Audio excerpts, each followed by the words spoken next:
Hey, so hello and welcome back everyone to this another wonderful beautiful सा video. In today's video हम लोग start करने वाले हैं lesson 8 law relating to evidence. अच्छा, law relating to evidence जो है वो बहुत चेंज हो चुका है। ठीक है, क्यों चेंज हो चुका है सर? क्योंकि नए लॉस जो है वो आ चुका है, जैसे कि भारतीय साक्ष्य अधिनियम 2023। ये रिप्लेस करता है हमारा इंडियन एविडेंस एक्ट को। अंडरस्टूड, इंडियन एविडेंस एक्ट को रिप्लेस किया जाता है बाय द भारतीय साक्ष्य अधिनियम 2023 BSA हम लोग इसको कहेंगे। ठीक है, समझ में आ रहा है? कोई दिक्कत वाली बात नहीं। अच्छा, इससे रिलेटेड बहुत सारे प्रोविजंस जो है वो नए इंट्रोड्यूस किए गए हैं, तो उसको जानना एंड देखना बहुत बहुत इंपॉर्टेंट है, ज़रूरी है हमारे लिए। सबसे पहले अगर मैं बेसिक तरीके से आपको समझाऊं कि भाई मेरे एविडेंस क्या होता है, एविडेंस है क्या, what is the law of evidence. Law of evidence क्या कहता है एंड एविडेंस होता क्या है? तो सोच लो, ये जो हम लोग पढ़ रहे हैं ना, लॉ ऑफ एविडेंस, यहाँ पे जो हम लोग पढ़ रहे हैं लॉ रिलेटिंग टू एविडेंस, ठीक है, लॉ रिलेटिंग टू एविडेंस, ये जो हम लोग पढ़ रहे हैं, इसको सोचो एज अ रूल बुक। ये रूल बुक किस लिए है, किसके लिए है? ये रूल बुक है कोर्ट्स के लिए, जजेस के लिए। ये रूल बुक है कोर्ट्स के लिए, जजेस के लिए। वो क्या करते हैं? वो ट्रुथ ढूंढते हैं इस रूल बुक के मदद से कि असली सच तक कैसे पहुंचा जाए। उस सच तक, परम सच्चाई जो होता है, परम सत्य जो होता है, उस तक पहुंचने के लिए ये रूल बुक यूज किया जाता है अंडर द लॉ। कौन यूज करता है? जज। ठीक है, क्यों? ये कोर्ट को हेल्प करता है to reach to the truth, to reach to the परम सत्य किसी भी केस में। अंडरस्टूड? अच्छा, इसमें क्या होता क्या है? It guides how to ascertain facts which forms the basis of legal rights और लाइबिलिटीज। किसी भी बंदे को अगर आप कोर्ट में खड़े करोगे और उसको बोलोगे कि हाँ भाई बता क्या दिक्कत है तेरा, वो अपना पक्ष रखेगा। उसके ऑपोजिट में डिफेंस में कोई एक बंदा होगा, वो अपना पक्ष रखेगा। अब जज जो है वो डिसाइड कैसे करेगा कि कौन सा पक्ष सही है, कौन सा पक्ष गलत है? With the help of evidences. और एविडेंस, कौन सी चीज़ों को हम लोग एविडेंस माने, वो भी तो एक बहुत बड़ा क्वेश्चन मार्क है, राइट? कि कौन सी चीज़ वो है जो एविडेंस है एंड वो एक्सेप्टेबल है in the court as an evidence. ये लॉ वही बात करता है। अंडरस्टूड? ये लॉ बात करता है कि कौन से हम लोग एविडेंस को एक्सेप्ट करें एंड कौन से एविडेंसेस को एक्सेप्टेंस नहीं मिल सकता। ये गाइड करता है असर्टेन करने के लिए फैक्ट्स को, जो बेसिस बनता है किस चीज़ का बेसिस, जो भी आप डिसीजन दोगे, किसका राइट है, किसका लाइबिलिटी है, ये जो तुम ढूंढोगे ना, किसका अधिकार है और किसका लाइबिलिटी है, ये जो तुम ढूंढोगे, कैसे ढूंढोगे? फैक्ट्स को असर्टेन करके, फैक्ट्स को पता लगा के। अच्छा, फैक्ट्स कैसे पता लगता है? With the help of evidences. Facts पता लगाते हैं हम with the help of evidences. तो यही बात है, भारतीय साक्ष्य अधिनियम हमको यही सिखाता है पूरा। ये एक रूल बुक है, कोर्ट्स के लिए है, जहाँ पे जज जो है उनको हेल्प किया जाता है, कोर्ट को हेल्प किया जाता है to figure out the truth. ये गाइड करता है कि कैसे तुम परम सत्य तक पहुंच पाओ बाय असर्टेनिंग द फैक्ट्स। और यही फैक्ट्स बनता है basis for your legal rights and liabilities घोषित करने के लिए कि इनका राइट है कि इनका लाइबिलिटीज है। सब कुछ लिखा है हमारे भारतीय साक्ष्य अधिनियम BSA 2023 में। चलो स्टार्ट करते हैं हम लोग। जुडिशियल प्रोसीडिंग, सबसे पहले डेफिनेशन समझेंगे। वैसे तो डेफिनेशन में जुडिशियल प्रोसीडिंग जो है वो BNS में अच्छे से एक्सप्लेन्ड नहीं है, लेकिन फिर भी थोड़ा बहुत लिख के रखे वो लोग, देखो क्या बताता है। BSA जो है itself does not define the term, but the BNSS, भारतीय नागरिक सुरक्षा संहिता, समझ में आ रहा है? ये क्या है? यह है भारतीय साक्ष्य अधिनियम, और एक है हमारा भारतीय नागरिक सुरक्षा संहिता BNSS, जो क्रिमिनल लॉ को रिपील करता है, क्रिमिनल लॉ को रिप्लेस करता है। वहाँ पे लिखा है डेफिनेशन ऑफ जुडिशियल प्रोसीडिंग, कहा जाता है इट डिफाइंस दैट, सेक्शन कहाँ पे? सेक्शन 2 सबसेक्शन 1 क्लॉज M में बताया गया है, defines it as an any proceeding in the course of which evidence is और may be legally taken on oath. Oath मतलब टेकन ऑन ओथ मतलब कसम खा के। ठीक है, मैं कसम खा के कह रहा हूँ कि ये जो एविडेंसेस है ये एकदम परम सत्य एविडेंसेस है मेरे साइड से, ये कोई भी म्यूटिलेटेड एविडेंसेस नहीं है, कोई भी डुप्लीकेट एविडेंसेस नहीं, ये सारा एविडेंस जो है वो पूरा एकदम सत्य है, जो हुआ है वही है, ठीक है। तो जुडिशियल प्रोसीडिंग क्या बताया गया है बीएनएसएस में, बोले कि any proceeding in the course of which, जिसके दौरान एविडेंसेस को लिया जाए, is course of which evidence is और may be legally taken on oath. Evidences को हम लोग लेते हैं, सबमिशन लेते हैं by oath, by taking oath. समझ में आ रहा है? वो गीता में हाथ रख के, कुरान में हाथ रख के तुम लोग क्या कहते हो, मैं जो भी कहूँगा सत्य के सिवा कुछ नहीं कहूँगा। उसके बाद जो तुम एविडेंसेस पेश करते हो सब कुछ, ठीक है, वो होता है जुडिशियल प्रोसीडिंग्स। समझ में आ रहा है? अब सर मतलब कसम काट लिए तो एविडेंस पूरा सत्य होगा क्या? नहीं, वो तो जज डिसाइड करेगा ना सत्य है नहीं है। समझ में आ रहा है? अच्छा, एविडेंसेस क्या बताएं in BSA? Evidences refers to the tools used to bring relevant facts before the court. याद रखियो ये वाला लाइन, बहुत अच्छे से याद रखना भाई मेरे। Evidences refers to the tools used to bring relevant facts before the court. समझे? Before the court. This tools देखना भाई मेरे, दिस टूल्स आर मेनली, क्या क्या है टूल्स? विटनेसेस एंड डॉक्यूमेंट्स, ये मेनली रहते हैं। अब डॉक्यूमेंट्स में बहुत कुछ आ जाता है। विटनेसेस होता है पहले ऑरल एविडेंस, एविडेंसेस को कहा जाता है विटनेसेस मतलब वो इंसान जो ड्यूरिंग द एक्ट, जो भी क्रिमिनल एक्ट हो रहा होगा, ठीक है, जिसके कारणवश ये केस चल रहा है कोर्ट में, उस वक्त ये जो लोग थे, ये लोग ऑन द स्पॉट थे, ठीक है, वो एविडेंट थे इस बात के कि उन लोगों ने देखा है ये काम, तो इसको कहा जाता है विटनेसेस, पीपल गिविंग स्टेटमेंट, ठीक है। ये ऑरल होता है। और होता है डॉक्यूमेंट प्रोड्यूस करना, things produce by the courts for the courts inspection. Documentary evidences हो सकते हैं और इसमें इलेक्ट्रॉनिक रिकॉर्ड्स भी इंक्लूड होता है। और इलेक्ट्रॉनिक रिकॉर्ड्स, इलेक्ट्रॉनिक एविडेंसेस के बारे में हम लोग आगे जाके और जानेंगे यहाँ पे इसी चैप्टर में, ठीक है। अब देखो next line, the court uses this evidences to become convinced about the fact. वो कन्विंस्ड हो जाए कि हाँ ये जो फैक्ट है ये सत्य है। और ये कन्विक्शन जो है वो कैसे लाते हैं? By the help of evidences, कि हाँ वो भरोसा दिलाते हैं अपने आप को कि चलो ए ने बी का कत्ल किया है, मेरे पास ये वाले फैक्ट्स है, और ये इन फैक्ट को हम लोग कैसे मानेंगे? By the help of evidences.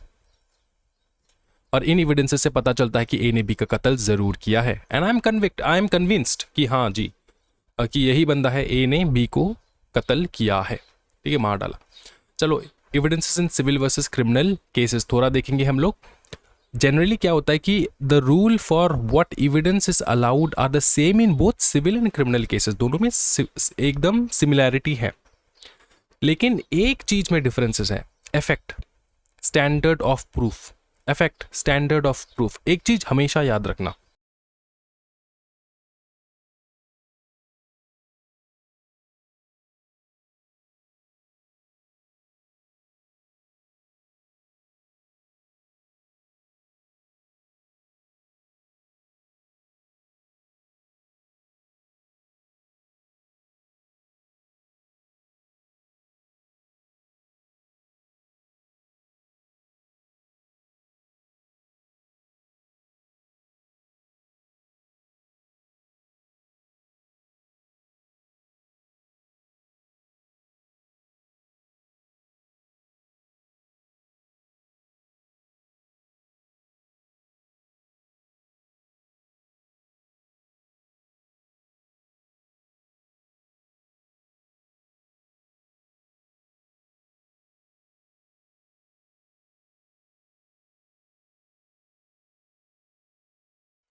Civil cases में ना जज को ना 100% भरोसा दिलाने की कोई ज़रूरत नहीं है। अगर जज को देखो, सिविल केसेस में क्या होता है ना कि कोई भी चीज़ तुम विश्वास करोगे, कैसे विश्वास करोगे? 100% अगर वो चीज़ तुमको सही लगे तब ना तुम विश्वास करोगे, राइट? तब ना जाके तुम जजमेंट सुनाओगे।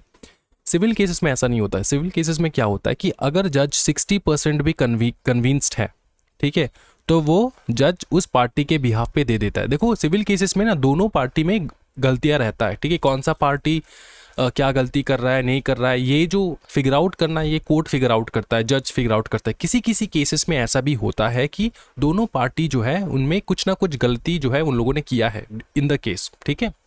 अब क्या होता है कि जज जो है हमेशा जो डिसीजन सुनाया जाता है ना, वो 100% कन्विक्शन से डिसीजन नहीं सुनाते जज in case of civil cases, क्योंकि ये मैटर्स पिटी केसेस भी हो सकते हैं, बड़े केसेस भी हो सकते हैं, ठीक है। इसमें तुमको सज़ा तो बहुत ज़्यादा मिलता नहीं है सिविल केसेस में, नॉर्मली तुमको फाइन वगैरह भर के कंसिडरेशन वगैरह दे के, ठीक है, छोड़ दिया जाता है। तो इसमें क्या होता है कि जज जो है वो 60% अगर कन्विंस्ड है ना, क्योंकि सिविल केसेस ज़्यादा रहेंगे ना, डे टू डे लाइफ में बहुत सारे केसेस देखना पड़ता है, ये एक रीज़न है। दूसरा रीज़न ये है कि एक केस को तुम बहुत ज़्यादा टाइम नहीं दे सकते। सिविल केसेस में क्या होता है कि 60% कन्विक्शन, जो भी पार्टी जिस पार्टी से ज़्यादा कन्विक्शन दिलाए जज को, वो पार्टी जीत जाता है। क्या ये समझ में आ रहा है? इतना समझ में आ रहा है? सिंपल हिंदी में मैं तुमको समझा रहा हूँ। कोई भी पार्टी अगर दूसरे पार्टी से ज़्यादा कन्विक्शन दिलाए जज को कि हाँ सर भरोसा कीजिए हमारा, और जज को उस पार्टी के पार्टी सेकंड या फिर पार्टी फर्स्ट, किसी भी एक पार्टी के ऊपर थोड़ा ज़्यादा विश्वास हो जाए एविडेंसेस के माध्यम से, या फिर जो कुछ भी है, जज को कोई भी किसी भी प्रकार से जज को अगर भरोसा हो जाए कि हाँ चलो ये वाला पार्टी ये ज़्यादा सही है, तो जज जो है वो डिसीजन सुना देता है।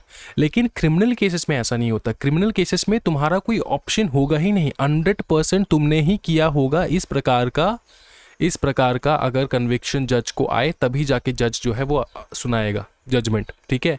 100% कन्विक्शन के बिना जज जजमेंट सुनाएगा नहीं। यहाँ पे कोई रीजनेबल डाउट का जगह ही नहीं होता। क्या ये समझ में आ रहा है? यहाँ पे कोई रीजनेबल डाउट का कोई जगह नहीं है। यहाँ पे क्रिमिनल केसेस में no places for regional doubt, लेकिन सिविल केसेस में डाउट होगा, ठीक है। लेकिन केस ही ऐसा है कि you have to give the judgement as soon as possible, and also at the same time जो पार्टी ज़्यादा कन्विक्शन दिलाता है उस पार्टी को तुम जजमेंट दे देते हो। एग्जाम्पल छोड़ो, यहाँ पे एक बार पढ़ लेते कि लिखा क्या है civil cases. Example property disputes में ही देख लेते हैं ना। प्रॉपर्टी डिस्प्यूट्स में क्या होता है, कोई थोड़ी यहाँ पे देखो, सिविल केस है ये, यहाँ पे कोई किसी ने किसी का मर्डर नहीं किया, इसे कोई गुनहगार नहीं है, यहाँ पे कोई ऐसा बंदा नहीं है जिसने क्राइम किया होगा। प्रॉपर्टी का डिस्प्यूट है, भाई भाई के बीच में हो सकता है, भाई बहन के बीच में हो सकता है, ठीक है ना। ऐसे सारे प्रॉपर्टी डिस्प्यूट्स होते ही होंगे। तो इसमें क्या होता है, इसमें क्या कोई पार्टी गलत थोड़ी होता है, कल कोई भी पार्टी गलत नहीं होता है। तो जज क्या करता है कि जो पार्टी सबसे ज़्यादा कन्विक्शन दिलाए उसको जज जो है अपना फैसला, उसको डिक्री दे दिया जाता है। देखो, need to be proved based on mere preponderance of probability. Preponderance, sir preponderance का मतलब समझाइए ना। प्रिपॉन्डरेंस का मतलब होता है प्रिपॉन्डरेंस का मतलब होता है मेजॉरिटी में, मतलब मेजॉरिटी कह सकते हो तुम, सबसे ज़्यादा प्रोबेबिलिटी जिस सबसे ज़्यादा प्रोबेबिलिटी जिस भी पार्टी का होगा वो पार्टी जीतता है। समझ में नहीं आ रहा है? हाँ जी, क्वांटिटी कह लो, एक्सेस इन नंबर कह लो, सुपेरिटी कह लो, ये प्रिपॉन्डरेंस का कुछ ऑल्टरनेट टर्म्स है जो आप यूज़ कर सकते हो। सिंपल भाषा में अगर तुमको समझाए कि मियर प्रिपॉन्डरेंस, जिसके हित में सबसे ज़्यादा एविडेंसेस है, या फिर जिसके हित में सबसे ज़्यादा उसके पास नंबर ऑफ प्रूफ है, समझ में आ रहा ना, वो जीत जाता है यहाँ पे सिविल केस में। समझ में आ रहा? क्योंकि यहाँ पे तो ऐसा तो नहीं तुमको करना होता है कि किसी को कोई मुजरिम है ना, मुजरिम तो है नहीं कोई यहाँ पे कोई भी। तो सिविल केस में ऐसा होता है, need to prove based on mere preponderance, जिसके पास ज़्यादा पेपर वर्क्स है, जिसके पास ज़्यादा प्रूफ है कि हाँ ये प्रॉपर्टी मेरा ही है, डिस्प्यूट होने का कोई मतलब यहाँ पे कोई सवाल ही नहीं उठता। So that is the thing this. अच्छा, ये इसको सोचो इस प्रकार से, think of it like tipping the scale slightly 51% likely. इसका मतलब ये होता है कि अगर 1 से 100 तक कोई स्केल है और तुमको कोर्ट केस जीतना है सिविल में, तुम अगर जज को 51% भी भरोसा दिला दो कि हाँ तुम सही हो, तो तुम केस जीत जाते हो यहाँ पे, ठीक है। The side that seems more likely to be true wins. समझ में आ रहा है? कोई झूठ नहीं बोल रहा है यहाँ पे, लेकिन जो साइड ठीक है, जो साइड सबसे ज़्यादा लगता है, जज को लगता है कि हाँ ये तो सही है भाई मेरे, तो जज के डिस्क्रिशन के ऊपर ये जजमेंट आता है। समझ में आ रहा है? 51% है तो ठीक है, तुमको तुम्हारे बिहाफ पे जजमेंट आ जाता है, तुम्हारे बेनिफिट पे जजमेंट आ जाता है। फिर है क्रिमिनल केसेस में सिंपल भाषा में तुमको समझाओ, यहाँ पे नीड टू प्रूव, यहाँ पे तुमको प्रूव करना ही होगा बियॉन्ड ऑल रीजनेबल डाउट, मतलब 100% तुमको प्रूव करना होगा। तुम डाउट नहीं रह सकते यहाँ पे डाउटफुल कुछ होगा ही नहीं, तुम्हारा ही गलती है 110%। इस प्रकार से तुम्हारा जो है रिजल्ट निकलना पड़ेगा आफ्टर द प्रोसीडिंग, तभी जाके तुमको सजा मिलता है.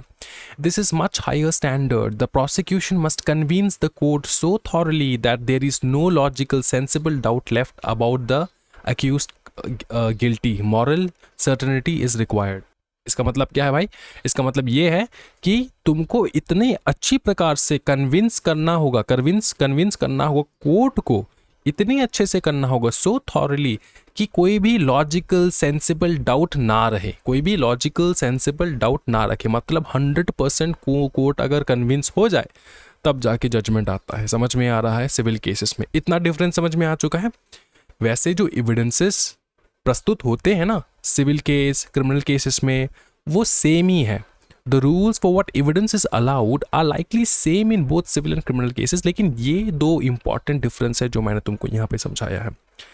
फिर आओ फैक्ट्स किसको कहा जाता है. फैक्ट्स दो प्रकार के हो सकते हैं. हम लोग थोड़ा स्पीड में जाएंगे, ठीक है. फिजिकल फैक्ट्स होते हैं, साइकोलॉजिकल फैक्ट्स होते हैं. फिजिकल फैक्ट्स मतलब जहाँ में तुम्हारे पास ऑब्जेक्ट्स है, जैसे कि anything capable of being perceived by the senses. तुम देख सकते हो, तुमने सुना है, किसी का पकड़ लो मर्डर हुआ तुम्हारे घर के बाजू में, ठीक है, उसका जो चीख जो है ना तुमने सुन लिया, उसने जो चिल्लाया था वो सुन लिया तुमने, ठीक है. ये एक प्रकार का फैक्ट है, ठीक है. टच से तुम जो है फैक्ट जो है वो डिक्लेयर हो सकता है. फिर example, objects arranged in a room, someone hearing a noise. देखो, someone hearing a noise, someone saying a word, saying words, ठीक है, तुमने सुना है. Objects arranged in a room, इसका मतलब ये होता है कि तुम किसी के रूम में गए जहाँ पे कत्ल हुआ है. नॉर्मली वो रूम उस प्रकार से अरेंज नहीं होता है, ये दूसरी प्रकार से अरेंजमेंट होके रखा है. ये सारा भी एविडेंसेस के हिसाब से जाता है. दूसरा होता है तुम्हारा साइकोलॉजिकल फैक्ट. साइकोलॉजिकल फैक्ट मतलब, हाँ जी, any mental condition someone is conscious of. Example, holding an opinion, having an intention, acting in good faith, or being aware of a sensation. ठीक है. इसका मतलब क्या है? इसका मतलब यह है कि mental condition someone is conscious of, मतलब तुमको पता है कि उसके मेंटल स्टेट क्या है. पकड़ लो, बहुत सारे लोग होते हैं ना, बहुत खरूस होते हैं, किसी के साथ ऐਵੇਂ ही झगड़ा लग जाता है, ठीक है, किसी के साथ ऐਵੇਂ झगड़ा. ये साइकोलॉजिकल फैक्ट है भाई कि तुम खरूस हो, सारे सोसाइटी को पता है. तुम कार पार्किंग को लेकर बहुत झगड़ा करते हो, सारे सोसाइटी को पता है. तो ये कुछ होते हैं जो बिल्ड होता है psychological facts on the basis of opinion, on the basis of intention, कि उस बंदे का इंटेंशन क्या रहता है. हमेशा शायद उसका कैरेक्टर ही ढीला हो, वो आते जाते लड़कियों को छेड़ता रहता हो, तो वो क्या हो जाता है, इंटेंशन, ठीक है. Having an intention, acting in, या तो एक्टिंग इन गुड फेथ, ये भी हो सकता है, या फिर और फ्रॉड्यूलेंटली, ठीक है. Being aware of a sensation, तुमको पता है कि ये कैसा है बंदा. तो ये कुछ साइकोलॉजिकल फैक्ट्स के एग्जाम्पल्स हैं. अच्छा, चेंज हुआ है बीएसए में. Old illustration mentioning men are replaced with person. यहाँ पे मेन हटा के उन लोगों ने पर्सन दे दिया, मतलब महिला एंड पुरुष दोनों इंक्लूडेड है. And old illustration about reputation is removed. अच्छा, एक पुराना इलस्ट्रेशन था रेप्यूटेशन से रिलेटेड, वो रिमूव हो चुका है. वो आपको ध्यान में देखने की कोई ज़रूरत नहीं है, ये मैंने लिख रखा है सो दैट तुमको चेंजेस पता चल जाए कि पुराने वाले जो एक्ट थे, पुराने वाले जो मटेरियल था उसमें क्या डिफरेंस है, नए मटेरियल में क्या डिफरेंसेस आ रहे हैं, सो दैट जो स्विच कर रहे हैं ना from old syllabus to new syllabus उनको पता चले, ठीक है. कुछ इंपॉर्टेंट पॉइंट्स मैंने मेंशन कर रखा है, बस यही बात है. फिर आता है रेलेवेंट फैक्ट. क्या आता है बताओ? Relevant fact. रेलेवेंट फैक्ट क्या है? रेलेवेंट फैक्ट का अर्थ ये होता है a fact that is relevant to another, मतलब कनेक्टेड है. Fact if it is connected to do one of the ways described in BSA, specially section 4 से लेकर 50 तक डील विद रेलेवेंसी. सेक्शन 4 से लेकर 50 तक क्या लिखा है कि कैसे कोई भी फैक्ट रेलेवेंट फैक्ट होता है. रेलेवेंसी से मतलब, रेलेवेंसी का मतलब तुम ये समझ सकते हो कि इस केस से, कोई भी केस चला, उस केस से कैसे रिलेटेड है या फिर कैसे कनेक्टेड है, ठीक है, कैसे कनेक्टेड है कोई भी फैक्ट, वो होता है relevant fact. Think of relevant fact as supporting facts that helps prove और disprove the main fact in dispute. ठीक है, जो मेन फैक्ट है उसको प्रूव करने में या फिर डिसप्रूव करने में हेल्प करता है ये सपोर्टिंग फैक्ट, जिसको हम लोग कहते हैं रेलेवेंट फैक्ट. फिर आता है fact and issue. Fact and issue का मतलब क्या आता है? Fact and issue, this are the main points of disagreement. Fact and issue मतलब ये घर, ये प्रॉपर्टी जो है मेरा है, और तुम कह रहे हो नहीं ये प्रॉपर्टी हमारा है। तो मेन फैक्ट क्या है कि प्रॉपर्टी किसका है, हु इज प्रॉपर्टी, वो होता है तुम्हारा फैक्ट इन इशू, जो फैक्ट इशू में है। ठीक है, ये कह रहा है कि this is the fact that this property is mine, और ये कह रहा है कि know that is not the fact, the fact is this property is mine. तो इस प्रकार से fact in issue. Main point of disagreement, किस कारणवश, the main point of disagreement, किस कारणवश तुम लोग डिसएग्रीमेंट कर रहे हो, क्या ये समझ में आ रहा है? अच्छा, any fact from which the existence और नॉन एग्जिस्टेंस, नेचर और extent of a legal right, liability और डिसएबिलिटी नेसेसरी फॉलोस। मतलब किसी भी फैक्ट जिसके बेसिस किसी का लीगल राइट डिक्लेयर हो। पकड़ लो, ए कह रहा है कि ये प्रॉपर्टी मेरा है, तो ये क्या कहने का कोशिश कर रहा है, ये अपना लीगल राइट दिखाने का कोशिश कर रहा है ना, कि ये लीगली मेरा राइट है इस प्रॉपर्टी में रहने का। समझ में आ रहा है? इस प्रकार से सिर्फ कोई झगड़ा जो है वो सिर्फ प्रॉपर्टी से रिलेटेड नहीं होता है। काफ़ी किसी ने किसी प्रकार का डैमेज कर दिया तो लाइबिलिटी किसका होगा, है ना? लाइबिलिटी किसका होगा, किसके कारणवश डिसेबिलिटी हुआ, लाइबिलिटी किसका होगा, किसका लीगल राइट है, डिसेबिलिटी किस कारणवश। तो ये सारा जो है ना, ये मेन इंग्रेडिएंट होता है, ये मेन क्वेश्चन होता है जो तुम्हारे फैक्ट एंड इशू से रिलेटेड होते हैं। बहुत सारे फैक्ट्स एंड इशू होंगे। सुना भाई, बहुत सारे फैक्ट्स इन इशू होंगे। कुछ फैक्ट्स एंड इशू में हम लोग लीगल राइट्स ढूंढते हैं, कुछ फैक्ट एंड इशू में हम लोग लाइबिलिटी ढूंढते हैं, एंड कुछ फैक्ट एंड इशू में हम लोग डिसेबिलिटी ढूंढते हैं। ठीक है, समझ में आ रहा है? Okay, necessary follows, obviously main points के बाद ये फॉलो होगा ना कि हाँ, पकड़ ले ए एंड बी जो है वो कह रहा है कि ये मेरा घर है, वो मेरा घर है, तो हम लोग यहाँ पे क्या ढूंढ रहे हैं, लाइबिलिटी ढूंढ रहे हैं या फिर लीगल राइट ढूंढ रहे हैं? लीगल राइट ढूंढ रहे हैं। लाइबिलिटी कैसे ढूंढेंगे? पकड़ ले कोई ऐसा केस है जहाँ पे ए ने प्रॉपर्टी ओनर को पैसा दे दिया है। ठीक है, पैसा दे दिया है। प्रॉपर्टी ओनर का ड्यूटी था कि वो प्रॉपर्टी ए को देगा, जमा करेगा, उसके पोजेशन में देगा, बी ए के पोजेशन में देगा। ये प्रॉपर्टी बी का, ये पर्सन बी का राइट, मतलब क्या था बताओ ना, ड्यूटी था। तो अब ये वाला केस अगर कोर्ट में जाएगा, फॉर एग्जाम्पल ये वाला केस अगर कोर्ट में जाएगा, तो इसमें लाइबिलिटी देखेंगे ना हम लोग कि किसका लाइबिलिटी है। पैसा तो इसने दे दिया, अब लाइबिलिटी किसका है? लाइबिलिटी है बी का।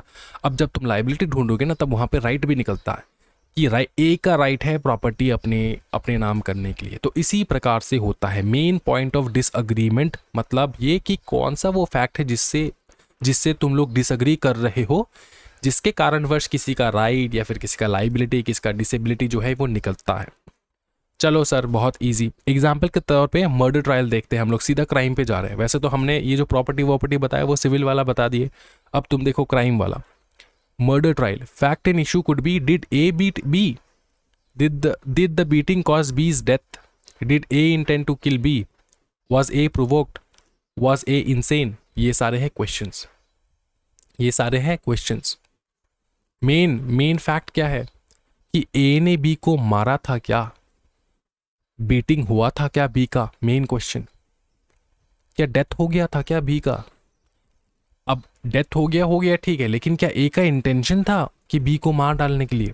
पकड़ लो, खेलते खेलते मतलब हाथापाई करते करते अचानक से ऐसा हो गया कि बी जो है ना वो गिर गया खिड़की से। ठीक है, क्या ए को प्रोवोक किया गया था क्या? ये सारा भी क्वेश्चन मेन फैक्ट्स है। क्या ए पागल था क्या? ये भी क्वेश्चन में आता है। क्यों सर इतने सारे क्वेश्चन के ए ने बी को मार डाला, खत्म चीज। अब जजमेंट दे दो सर, ए ने बी को मारा, हमारे पास वीडियो टेप है।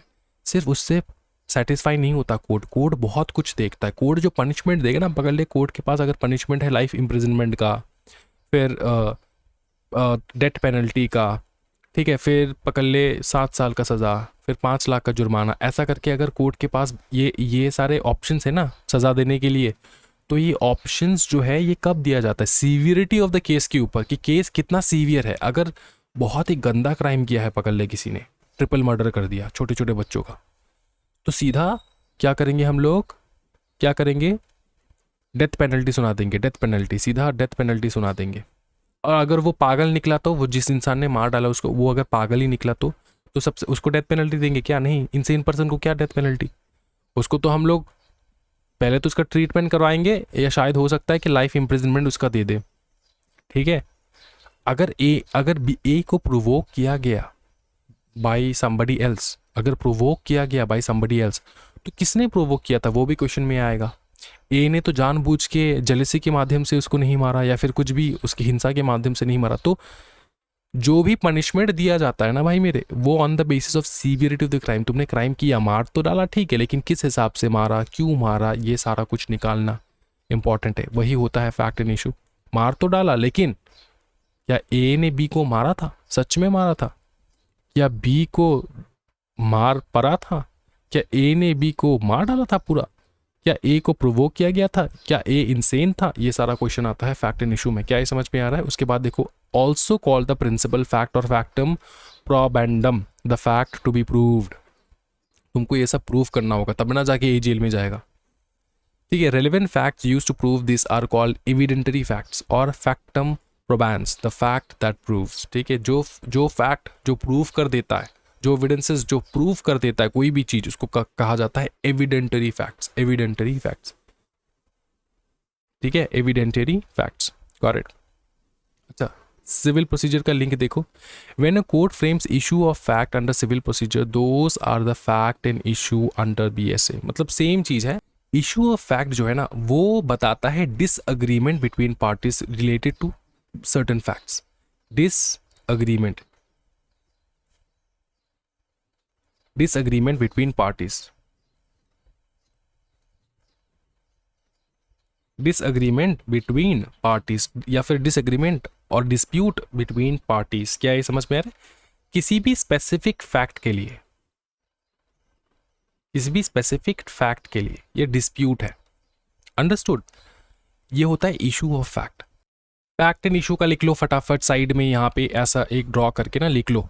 फैक्ट एंड इशू का लिख लो सबसे पहले। Fact and issue, fact and issue is the main question, लिखो फटाफट। Fact and issue is the main question that the court needs to decide in a case, that the court need to decide in a case. It is like the core puzzle piece, ठीक है। मैं थोड़ा easy भाषा में बता रहा हूँ आपको, सो दैट आप लोग खुद से अगर इंटरप्रेट करोगे ना तो उसको समझ पाओ। It is like the core puzzle piece. The question is, did the accused commit a crime? Second, was the contract breached? ठीक है। This fact directly affects the final decision. So this is fact and issue. Next, issue of fact. It is any factual disagreement. It is any factual disagreement that needs to be settled using evidences. इतना लिख दो, काफी है। This is any factual disagreement that needs to be settled using evidences. क्या ये समझ में आ रहा है? ये है issue of fact. कोई disagreement है between parties किसी भी fact को लेकर, जो प्रूव करना है with the help of evidences. और हमारा जो फैक्ट एंड इशू है वो ये है कि कोई भी अक्यूज ने, क्या वो क्राइम सच में किया था, या ए ने बी का मर्डर किया था, या बी मर गया था।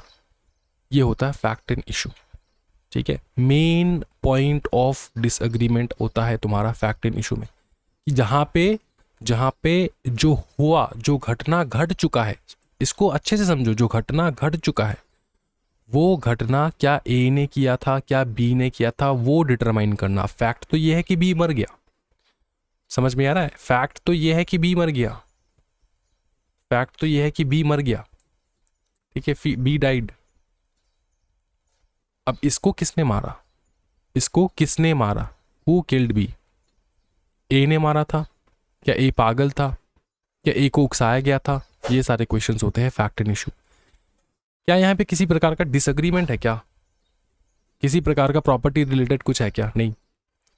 तो वो है तुम्हारा fact and issue. And issue of fact क्या है बताओ? Disagreement between party specific fact, ठीक है, समझ में आ चुका है।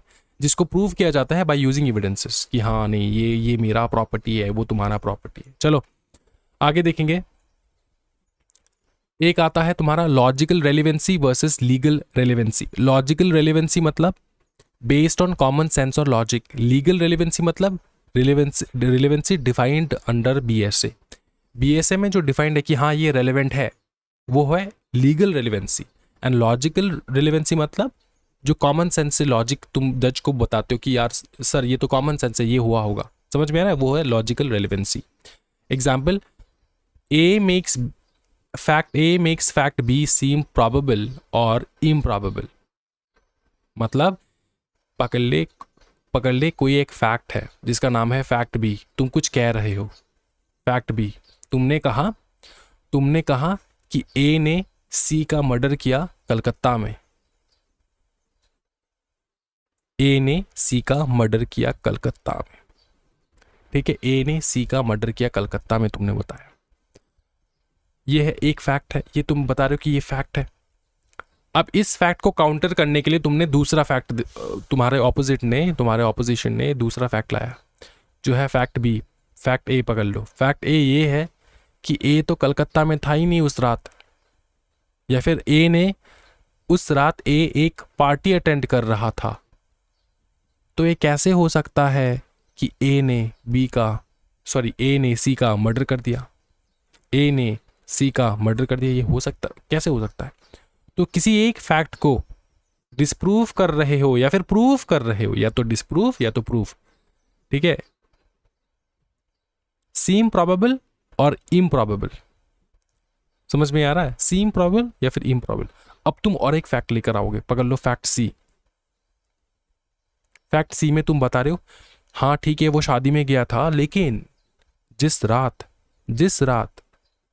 सी का मर्डर हुआ, ठीक है, उस रात उस लोकेशन के सीसीटीवी कैमरा में एक ऑटो जा रहा था जिस ऑटो में ए बैठा था। ये फिर आ गया तुम्हारा काउंटर फैक्ट। तो हो सकता है, क्या ये फैक्ट है कि ऑटो में ए बैठा होगा तो ए नहीं सी को मारा है? ये फैक्ट है क्या? ये तो फैक्ट नहीं है।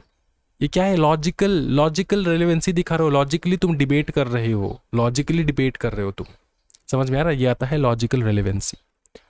लीगल रेलेवेंसी होता है जो एडमिसिबल है। फॉर एग्जाम्पल, ए ने अगर बताया, फैक्ट बी में अगर लिखा है कि ए ने सी का मर्डर किया, लेकिन फैक्ट ए में तो ये लिखा है कि ए जो है वो तो था ही नहीं कलकत्ता में, वो था ही नहीं, वो कहाँ पे था? हाँ जी, वो था दिल्ली में। अब दिल्ली के किसी होटल के रिकॉर्ड तुम शो कर दो, या फिर होटल के सीसीटीवी कैमरा शो कर दो कि उस वक्त उस टाइम पे वो बंदा दिल्ली में था। ये आ जाता है लीगल रेलेवेंसी, जहां पे तुम फैक्ट एविडेंसेस प्रस्तुत करते हो, ठीक है। और वो ऑटो में बैठ के जा रहा था, उसी रास्ते से जा रहा था, ये एविडेंस थोड़ी ना कि ए ने बी को मार दिया या फिर ए ने सी को मार दिया। क्या ये समझ में आ रहा है? बहुत ईजी। ये आता है रिलेवेंट फैक्ट्स। फिर आता है लीगल रेलेवेंसी वर्सेस एडमिसिबिलिटी। अच्छा, लीगल रेलेवेंसी वर्सेस एडमिसिबिलिटी, कौन सा एडमिसिबल है कोर्ट में, वो भी एक बात है, ठीक है। Only facts declared relevant by the act are legally relevant and genuinely admissible. ये तो बात याद रखना, बीएसए में जो लिखा है कि हाँ ये फैक्ट्स एज अ एविडेंस आप लोग प्रस्तुत कर सकते हो, वो एडमिसिबल है। लेकिन लीगल रेलेवेंसी एंड एडमिसिबिलिटी के बीच में एक हल्का सा फर्क है। Relevancy deals with whether a fact is connected to the case in a way BSA recognises. Admissibility deals with whether the court will allow the relevant fact to be presented as evidences और not, ठीक है। Admissibility बताता है कि क्या ये जो तुम लीगल रेलेवेंसी लेकर आ रहे हो, ये कोर्ट अलाउ करेगा कि नहीं प्रोड्यूस करने के लिए। देखो ये ना बहुत कॉम्प्लिकेटेड टॉपिक है। कैसे कॉम्प्लिकेटेड टॉपिक है मैं तुमको समझाता हूँ। अगर तुमने एलएलबी वगैरह किया होगा, कोर्ट में जाके तुमने प्रैक्टिस किया होगा ना, तो उस वक्त जो है ना ऐसे सिचुएशंस होते हैं जो लीगल रेलेवेंट एविडेंसेस होते हैं ना, EVIDENCES एविडेंसेस जो लीगली रेलेवेंट है और जो एडमिसिबल हो जाना चाहिए, लेकिन कोर्ट उसको एडमिट नहीं करता। देखो यहाँ पे क्या लिखा है, relationship generally evidence must be both legally relevant and admissible. ये तो सच बात है, to be considered by the court. A fact might be relevant but inadmissible. Example, confidential communication between spouse in is relevant to motive but inadmissible due to privilege under section 128 BSC। इसी प्रकार का confidential communication हुआ between the spouses, ये relevant तो है,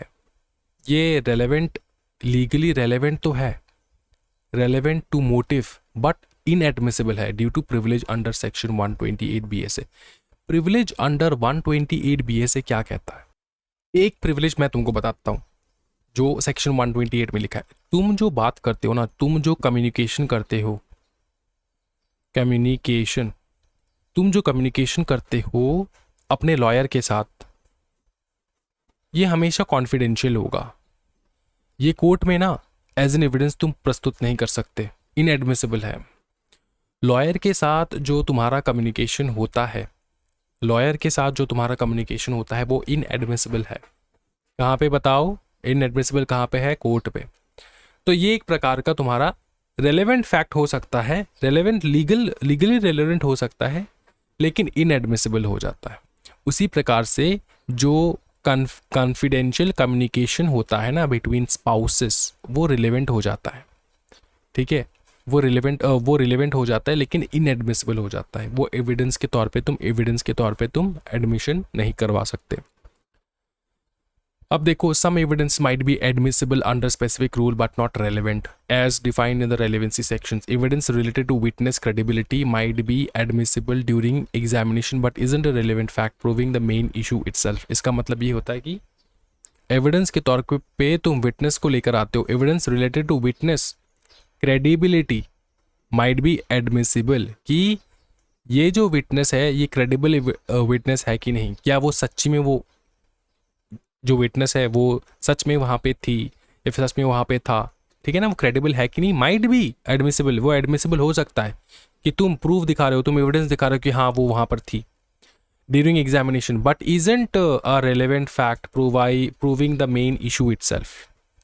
ठीक है, ये वो रेलेवेंट फैक्ट नहीं जिस फैक्ट से तुम प्रूव कर पाओगे कि हाँ ए ने ही बी का मर्डर किया है, वो वहाँ पे थी, वो जो विटनेस है वो वहाँ पे थी। फॉर एग्जाम्पल मान के चल रहे वो विटनेस वहाँ पे थी, और ये जो देखो तुम विटनेस जब प्रोड्यूस करोगे ना कोर्ट पे, तो तुम क्या बताओगे कि हाँ सर ये यहाँ पे थी, तुम प्रूफ दिखाओगे ना कि हाँ वहाँ पे थी कि नहीं। तो तुमने क्या दिखा रहे हो? तुम एविडेंस दिखा रहे हो कि वहाँ पे थी कि नहीं वो विटनेस, उसका क्रेडिबिलिटी तुम दिखा रहे हो, वो एडमिसिबल है कोर्ट पे। हाँ तुम दिखाओ कि एविडेंस दिखाओ कि वहाँ पे थी कि नहीं, फोटोग्राफ दिखा दिए, ठीक है, वीडियो दिखा दिए, CCTV फुटेज दिखा दिए, समझ में आ रहा है कि हाँ वो तो वहाँ पे प्रेजेंट थी, ये तो एडमिसिबल है। लेकिन ये इस बात का प्रमाण नहीं है कि मेन इशू जो है कि ए ने बी को मारा। हाँ सी वहाँ पे था, वो देख रहा था जब हो रहा था, लेकिन ए ही ने बी को मारा, इसका प्रूफ, ये इसको प्रूफ नहीं दिलाता। क्या ये समझ में आ रहा है ना? तो इसलिए हम लोग लीगल रिलेवेंसी नहीं मानते हैं इन सारे एविडेंसेस को। लीगल रिलेवेंसी क्या होता है? जो एक्चुअल में बताता है कि हाँ, प्रूफ दिखाता है कि हाँ ए ने बी को मारा, कुछ ऐसा वीडियो फुटेज मिल गया कि ए नहीं बी का चक्कू घुसा रहा है फॉर एग्जाम्पल, ठीक है, वो हो जाता है legal relevancy and versus admissibility. बहुत पतला सा धागा है दोनों के बीच में, याद रख लेना। फिर है classification of relevant facts. Relevant facts जो है वो क्लासिफाइड है सेक्शन 4 से लेकर 14 तक, 15 से 25 तक, 26 to 27 तक, 28 to 32 एंड देन सेक्शन 33 और एक था शायद, हाँ ये वाला सेक्शन 34 से 38 and then 39 to 45 and 46 to 50। ये क्या क्या कहता है एक बार रीड कर लेना। क्लोजली कनेक्टेड फैक्ट्स के बारे में बात करता है, फिर एडमिशन के बारे में बात करता है, फिर statement by person who can not be called उसके बारे में बात करता है, statement made under specific circumstances के बारे में बात करता है, how much of statement is to be proved ये बात करता है, judgement of courts when relevant, कोई दूसरा कोर्ट का जजमेंट कब रेलेवेंट होता है, opinions of third persons when relevant, character when relevant, उसका कैरेक्टर सही नहीं था वो कब रेलेवेंट आएगा, ये सारा कुछ यहाँ पे मेंशन्ड होता है। तो इतना डीपली तुमको पढ़ने की जरूरत नहीं, एविडेंस एक्ट ऊपर से तुमको यहाँ पे बता रहा है, इतना ज़्यादा डीपली तुमको समझने की कोई आवश्यकता नहीं है, वो मटेरियल में नहीं है। फंडामेंटल कुछ रूल्स देखेंगे हम लोग एविडेंसेस के। Evidence must be confined to fact in issue and relevant facts, no irrelevant stuff allowed. Hearsay evidence is generally inadmissible. Hearsay evidence का मतलब क्या होता है? Hearsay evidence का मतलब होता है second hand evidences. क्या बताओ? second hand evidences का मतलब होता है हमारा hearsay evidences. वो generally inadmissible होता है।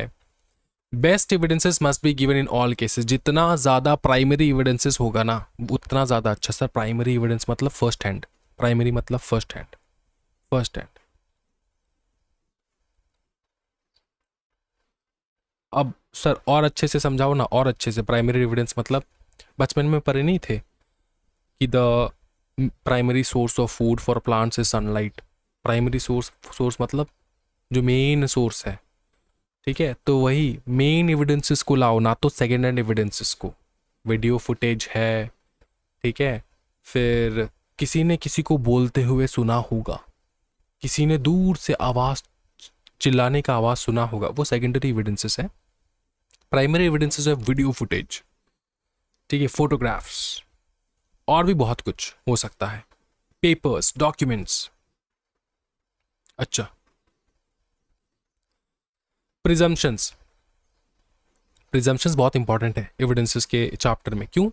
क्योंकि प्रिजम्पशंस के बेसिस पे भी बहुत कुछ चलता है। Important concepts related to proof. Presumptions देखो, an inference about a fact drawn from other known और proven facts. It's a shortcut based on logic and experience. Logic and experience के हिसाब से तुम प्रिज्यूम करते हो, हम लोग प्रिज्यूम कर रहे हैं, ठीक है। नॉट एविडेंट इटसेल्फ, ये एविडेंस नहीं होते हैं, लेकिन तुम अपने एक्सपीरियंस के हिसाब से बताते हो। जज अपने एक्सपीरियंस के हिसाब से बताता है, ठीक है। Types of BSA, types under BSA presumes का, may presume, shall presume, conclusive proof.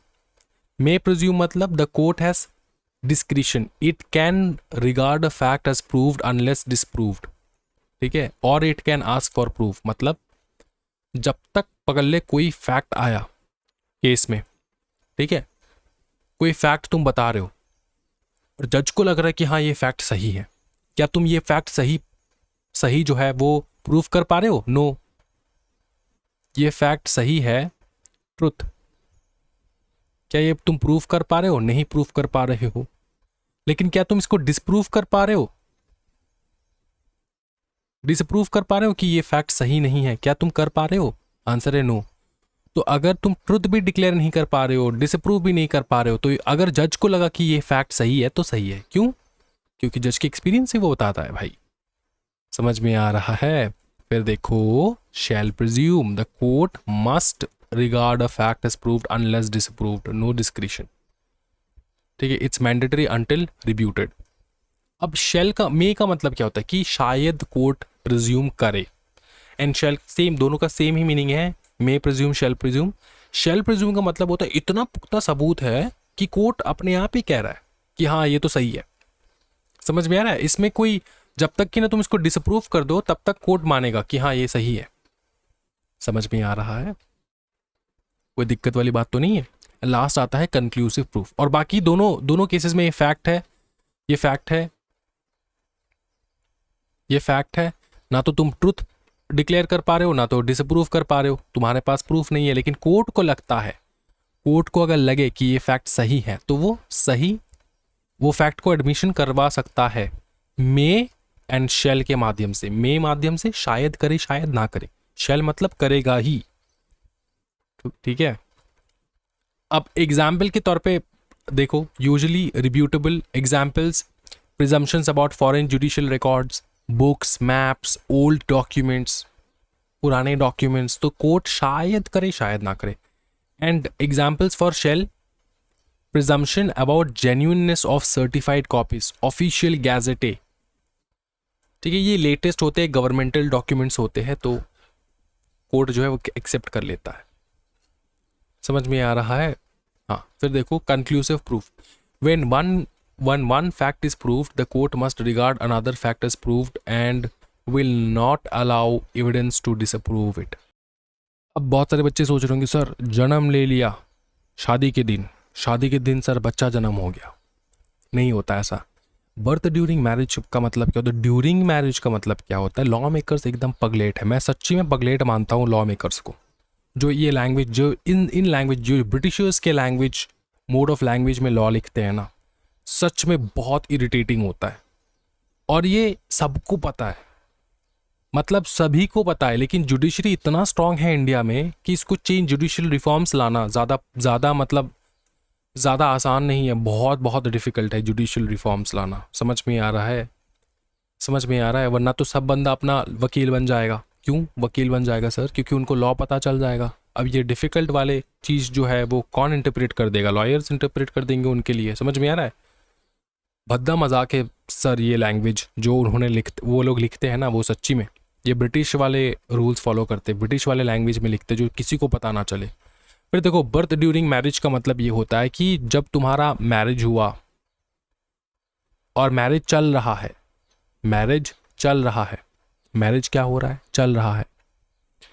मतलब तुम्हारा शादी हो गया, 1 साल हो गया, 2 साल हो गया, शादी हो गया, तो शादी के दौरान, उसके बाद, या फिर ड्यूरिंग योर मैरिज, जब तुम शादीशुदा थे, जब तुम शादीशुदा थे, तुम्हारा एक बच्चा हुआ।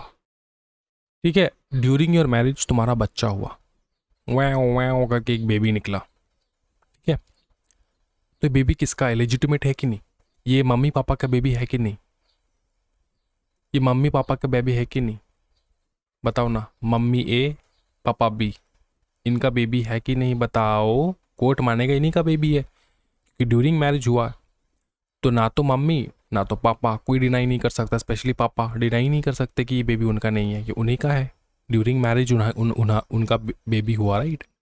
अब क्या होता है ना, बहुत सारे केसेस में ना बच्चा, देखो ये होता है, ठीक है, बच्चा जो है वो किसी और का निकल जाता है। समझ में आ रहा है? तो ऑन द फर्स्ट फैक्ट कि ये ड्यूरिंग द मैरिज ये बेबी हुआ, कोर्ट मान के चलता है कि बेबी इन्हीं का है। बी जो है वो डिनाई नहीं कर सकता। और एक चीज़ होता है, जैसे कि तुम्हारा, और एक चीज़ होता है 280 डेज़ का भी प्रोविज़न है जो यहाँ पे लिखा नहीं है, मेरे को पता है, मैं बता देता हूँ कि अगर तुम्हारा डाइवोर्स हो गया, पकड़ लो, सेपरेशन हो गया, मैरिज डिज़ोल्व हो गया, डिज़ोल्व होने के 280 डेज़ के टाइम पीरियड पे तुम्हारा एक बच्चा हुआ, लड़की का एक बच्चा हुआ, ये बच्चा लेजिटिमेट है कि नहीं? बताओ। इसी का है, होगा ना, बी का ही है, ये मान के चलता है कोर्ट। ठीक है, ये मान के चलता है। समझ में आ रहा है? 280 डेज मतलब 9 महीने, मतलब डाइवोर्स के 9 महीने पहले, 9 महीने बाद बच्चा हो रहा है। समझ में आ रहा है? अचानक से, तो ये मान के चलता है कि लेजिटिमेट है। ठीक है, देखो अब देखो यहाँ पे क्या लिखा, conclusive one proved is proof, the court must regard another fact is proved and will not allow evidences to disprove it. अच्छा, birth during marriage is conclusive proof of legitimacy with certain exceptions. कुछ exceptions है जो मैं यहाँ पे explain नहीं कर रहा हूँ, लेकिन आधा अधूरा यहाँ पे एग्जाम्पल है, तो इसके हिसाब से मैं तुमने को बता दिया कि ये बर्थ वाला कंडीशन क्या होता है। अब कोई बताएगा कि डीएनए का टेस्टिंग करो, ये करो, छोटे बच्चे का तो डीएनए टेस्टिंग होता नहीं, अब थोड़ा बड़ा होगा फिर जाके डीएनए टेस्टिंग वगैरह होता रहेगा। समझ में आ रहा है ना? तो ये वाला चीज़, ठीक है, अब कोर्ट के ऊपर होता है, बहुत झमेला होता है वहाँ पे। अब ये कुछ एविडेंसेस है जो एविडेंस के हिसाब से ले सकते हैं। एविडेंस ये कि ए एंड बी ड्यूरिंग बच्चा जन्म लाने के टाइम पे ए एंड बी जो है वो मैरिड थे। ठीक है, या तो अगर डाइवोर्स हो गया तो 280 डेज़ के अंदर अंदर बच्चा हो गया, या फिर 280 डेज़ में ही अंदर, एक्चुअली विद इन 280 डेज़ होता है, उसके बाद नहीं हो सकता, 280 डेज़ के अंदर ही बच्चा हो गया डाइवोर्स लेने के बाद, तो वो भी कंक्लूसिव प्रूफ होता है। फिर देखो, फिर आता है क्लोजली कनेक्टेड फैक्ट्स। कुछ फैक्ट्स है जो क्लोजली कनेक्टेड है, जो कि part of the same event और एक्शन होता है, part of the same event और एक्शन। एग्जाम्पल देखेंगे, A is accused of murdering B by beating. What A, B or bystanders said, did during the immediately before after the beating is relevant. Part of the same event, याद रखना, ये है हमारा connected facts। पकड़ लो, मैं तुमको समझाता हूँ। A and B एक पार्टी में गए, वहाँ पे B का मर्डर हो गया। ठीक है, उस रात मर्डर होने से पहले ए एंड बी झगड़ा लगे थे, और ए चिल्ला चिल्ला के बोल रहा था, मैं तुझको मार डालूंगा, मैं तुझको मार डालूंगा, मैं तुझको मार डालूंगा। लेकिन किसी ने देखा नहीं है कि ए ने बी का मर्डर किया है। समझ में आ रहा है ना? मैं तुझको मार डालूंगा, ये सुना तो है सबने, सबने सुना है, सबने देखा है ए बी को बोलते हुए, लेकिन मर्डर करते हुए तो किसी ने नहीं देखा। तो क्या है connected fact? Part of the same event और action, part of the same event और action. A is accused of murdering B by beating. What A and B or bystanders said, did during or immediately before after the beating is relevant. ठीक है, अब पकड़ लो, मर भी गया, ए ने B को मारते मारते मार डाला, फॉर एग्जाम्पल। अब क्या ए का इंटेंशन था? अब तो वो पनिशमेंट तो ए को मिलेगा ना। अब किस प्रकार का पनिशमेंट मिलेगा? क्या क्या लाइफ इम्प्रिजन मिलेगा या फिर 10 साल का सज़ा मिलेगा या फिर कैपिटल पनिशमेंट मिलेगा, किस साल का, वो तो मोटिव जानना होगा ना ये का, कि क्यों मारा उसने, किस किस वजह के, किस कारणवश उसने मारा। बहुत ईवल वाला चीज़ है तो कैपिटल पनिशमेंट। अब बात ये होता है कि यहाँ पे हमारा ए ने अगर चिल्ला चिल्ला के बोला मार डालूंगा, तूने ये क्या है वो क्या है मार डालूंगा, तो उससे मोटिव चलता है, एक का मोटिव पता चलता है, जिससे एक प्रकार का कनेक्टेड फैक्ट बन जाता है कि हाँ ए सच्ची में बी को मार डालने के लिए ही मारा है। अचानक पकड़ लो ए ने बी को ऐसा एक घुसा मारा और मर गया। अब क्या ए सच्ची में इंटेंशनली उसको इस प्रकार से घुसा मारा है मार डालने के लिए, ये कैसे पता चलेगा? अगर उन दोनों के बीच में कोई ऐसा हल्ला उल्ला नहीं हुआ होता, वो चिल्ला के नहीं बोला होता कि हाँ मैं तुझको मार डालूंगा, तो एक फैक्ट है ना कि ये बाई मिस्टेकली हुआ होगा शायद। तो ये वाला चीज कनेक्टेड फैक्ट समझ में आ रहा है। Fact which are occasions cause और effect, fact that are the reason, जिसको कहते हैं हम लोग कॉज, opportunity, occasion और result, effect of the fact in issue और relevant fact, domino effect, domino effect का मतलब क्या होता है? डोमिनो इफेक्ट का मतलब क्या होता है कि एक घटना घटा जिसके कारणवश बाकी सारे घटना घटते घटते घटते घटते आ रहे हैं। हाँ जी, अब देखो एग्जाम्पल के तौर पे तुमको समझाऊंगा मैं। Before a robbery the victim went to a fair with money and showed it relevant as occasion and opportunity। occasion and opportunity मतलब फेयर, एक जगह पे गया, ठीक है, एक जगह पे गया, went to a fair with money and showed it, पैसा लेकर गया, सबको दिखाया कि मेरे पास पैसा है। अब उससे उसका पैसा छीना गया है कि नहीं, उसका पैसा छीना गया है कि नहीं, ठीक है, ये कैसे पता चलेगा, कैसे पता चलेगा? ये सारे फैक्ट्स से, ओकेशन, कॉज एंड इफेक्ट। तुम फेयर में जाके मनी शो कर रहे हो, जो चोर वाले बंदे थे वो दूर से देख रहे थे, देख के उसको पता लग गया, उसको मिला है अपॉर्चुनिटी, जिसके रिजल्ट पे तुम्हारा मनी जो है वो छीना गया है, और मनी छीन के तुमको मार भी डाला, फॉर एग्जाम्पल। समझ में आ रहा ना? और क्यों ऐसा हुआ? क्योंकि तुम वो मनी लेकर शो कर रहे थे। समझ में आ रहा है? समझे भाई मेरे? फेयर मतलब क्या होता है? फेयर मतलब मेला लगा है, मेला जहाँ पे सब लोग आते हैं, वहाँ पे जाके पैसा लेकर वो शो कर रहे हैं सबको कि मेरे पास तो बहुत पैसा है, बहुत पैसा है, बहुत पैसा है। ठीक है, क्या हुआ बताओ? ओकेशन मिला, फेयर था, अपॉर्चुनिटी दिखा, हाँ, तो ये क्या डोमिनो इफेक्ट है ना, कि तुम गए वहाँ पे, तुमने पैसा शो किया, जिसके कारणवश सब लोग तुमको लूट के चले गए, तुमको मर्डर हो गया। ये एक डोमिनो इफेक्ट का रोल प्ले करता है। Fact which are occasion, cause और इफेक्ट। चलो फिर देखो, motive, preparation, previous subsequent conduct. मतलब मोटिव मतलब the reason why someone might do something.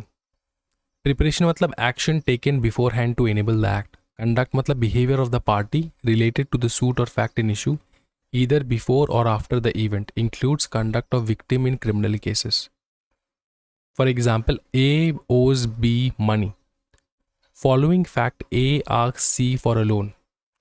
D advised C not to trust A, and A left silently are relevant conduct. ठीक है, A owes B money, ठीक है, B जो है वो पैसा पाता था A से। ए ने सी को हेल्प मांगा लोन के लिए, लेकिन डी ने एडवाइस किया सी को कि सुन, एक ट्रस्टवर्दी नहीं है, ए को ट्रस्ट मत कर, ए को ट्रस्ट मत कर। ए चुपचाप वहां से निकल के चला गया, चुपचाप वहां से निकल के चला गया। ये सारे क्या है? Motive, the reason why someone might do something. A D को उस रात अगर कत्ल कर दिया, फॉर एग्जाम्पल, डी का कत्ल कर दिया फॉर एग्जाम्पल, समझ में आ रहा है? ए ने अगर डी का मर्डर कर दिया तो ये पता तो चलेगा कि हाँ ए ने डी का मर्डर क्यों किया, रीजन पता चलेगा। कैसे पता चलेगा? क्योंकि डी ने सी को एडवाइस किया था कि उसको ट्रस्ट नहीं करने के लिए। मोटिव पता चलेगा, the reason why someone might do something. Might do मतलब अभी प्रूफ नहीं हुआ है कि ए ने डी का मर्डर किया है, लेकिन ऐसे मतलब दिमाग में है कि शायद ए डी का मर्डर कर सकता है। और क्यों नहीं कर सकता, मेरे पास एक रीज़न है। रीज़न क्या है? रीज़न ये है कि डी ने सी को एडवाइस किया था कि ए को लोन नहीं देने के लिए, ट्रस्ट नहीं करने के लिए ए को। Preparation, action taken beforehand to enable the act. ये तो यहाँ पे एग्जाम्पल नहीं है, लेकिन प्रिपरेशन ये होता है कि ए ने बाई चांस डी को अकेले में बुलाया। ये होता है action taken beforehand to enable the act. मानने के लिए डी को अकेले में बुलाया, बोला कि भाई बात करना है, आ जाना। तो डी भी चला गया। Conduct, behaviour of a party related to the suit or fact in issue either before or after the event includes conduct of the victim in criminal cases। कि ये जो पार्टी है जो इशू में है उसका बिहेवियर कैसा है, क्या वो बहुत ज़्यादा खुश है, पहले बहुत ज़्यादा दुखी था, अब क्या बहुत ज़्यादा खुश लग रहा है देखने में, या फिर क्या है, किस प्रकार का भी, ये सब कुछ नोटिस किया जाता है बाय द कोर्ट। समझ में आ रहा है? ये समझ में आ चुका है। एग्जाम्पल के तौर पे समझा दिया, motive, preparation, previous subsequent conduct. ठीक है, सब प्रीवियस सब्सिक्वेंट कंडक्ट या फिर कंडक्ट समझ में आ चुका है। अच्छा, फिर देखो फैक्ट नेसेसरी टू एक्सप्लेन और इंट्रोड्यूस। ये भी कुछ फैक्ट्स ऐसे भी हो सकते हैं जो कि नेसेसरी है टू एक्सप्लेन और इंट्रोड्यूस।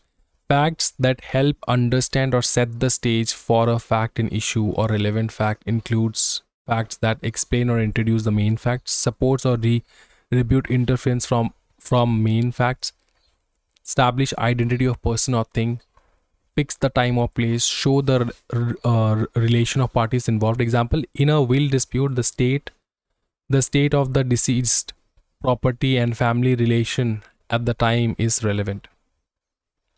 ठीक है, मतलब अगर कोई विल का डिस्प्यूट चल रहा है, प्रॉपर्टी डिस्प्यूट है, विल का डिस्प्यूट, प्रॉपर्टी मतलब किसका कितना हक होगा प्रॉपर्टी में, ठीक है, विल का डिस्प्यूट चल रहा है। The state of the deceased property, the state of the deceased property and family relation at the time is relevant। कि family relation कैसा है, क्या है, समझ में आ रहा है? अगर विल डिस्प्यूट में है, पकड़ ले विल डिस्प्यूट में है, दादाजी मर गए तुम्हारे, पकड़ लो ये दादाजी है, मर गए तुम्हारा पापा दादाजी का फेवरेट थे, क्या थे?